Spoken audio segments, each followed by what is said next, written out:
Good morning guys. Today's video guys ay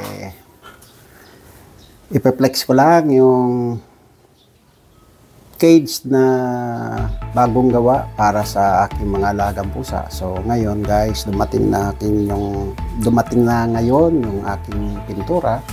So need natin pinturahan ngayon para magamit na nila, hopefully, kung hindi mamayang hapon o bukas ng umaga, kasi ang iniintay ko na lang po dito yung matting, yung rubber matting nila o yung plastic matting para hindi lumulusot yung paa nila. So guys, sandali lang po. So guys, ayan po yung cage, yung ating gagawin today. So magpipinta po tayo.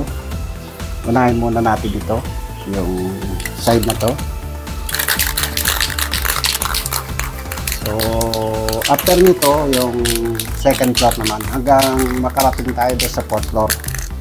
So ayun, isa na natin guys.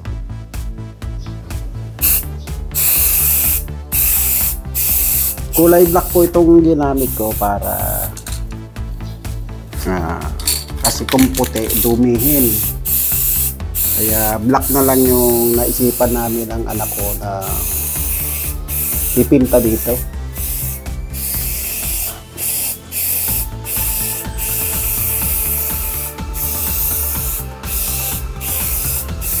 Kaya, ang ganda pala nito. May pintura lang guys.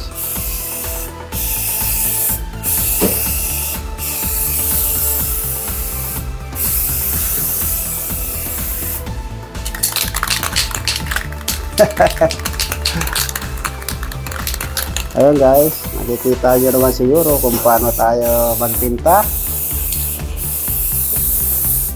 So ang mahalaga lang ho dito yung frame, kasi tatakpan naman yung ilalim ng rubber matting o yung binili kong pangsapin dyan para hindi lulusot nga yung mga paa nila.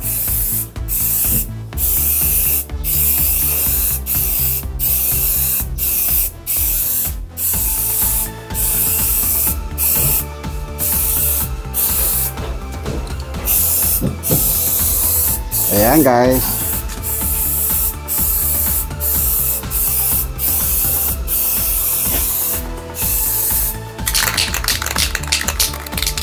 So yun, itim na. So guys, hanggang dito na lang muna po at mamaya magbabalik tayo pagka natapos natin yung second floor. So ayan na guys, yung napintahan natin. Okay na, di ba? So yung sa loob, hindi na ho natin pipintahan yan. Kasi po, kuha niyan, tatakpan niya ng floor matting. So yung mga frame lang, kaya kulang pa yung sa may bandang likuran. Ayun, halos naayos na natin pati dito sa may bandang gilid. Eto guys.